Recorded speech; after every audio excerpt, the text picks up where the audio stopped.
Narito na ang PTV Balita ngayon.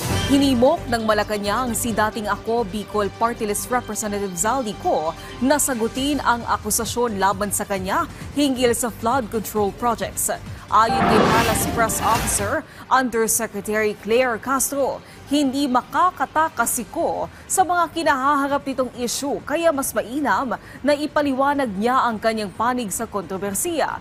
Kahapon, nagbitiw sa pwesto si Co bilang miyembro ng House of Representatives sa gitna ng pagkakadawit sa kanya sa mga flood control projects at insertion sa national budget na mariin niyang itinanggi.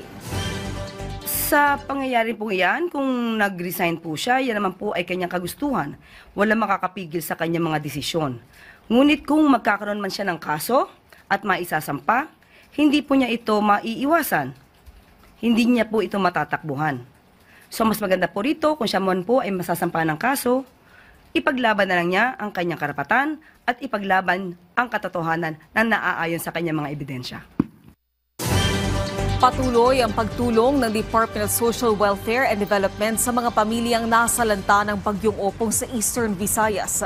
Bilang bahagi nito, namahagi ang mga tauhan ng DSWD Field Office 8 ng mga kahon ng family food packs para sa 421 na mga pamilya sa Calubian, Leyte. Bawat family food packs ay naglalaman ng 6 na kilo ng bigas, 5 kape, 5 sachet ng choco malts at 10 delata. Kasabay nito, nananatiling naka-activate ang Quick Response Team ng ahensya para sa pag-monitor at coordination ng mga operasyon para sa mas mabilis na pagtugon.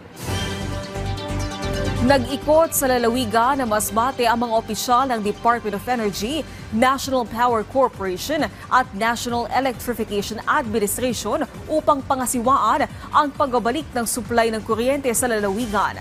Ayon kay Energy Secretary Sharon Garin, inatasan sila ni Pangulong Ferdinand R. Marcos Jr. na bilisan ang pagsasaayos sa mga nasirang poste ng kuryente upang maibsan ang paghihirap ng mga apektadong residente. Masaya namang ibinalita ng kalihim na voluntaryong tumugon sa panawagan ng Pangulo ang mga electric cooperatives sa Bicol Region. Nasa 600,000 residente ang nawala ng kuryente sa Masbate dahil sa pananalasa ng Bagyong Opong. At yan ang mga balita sa oras na ito.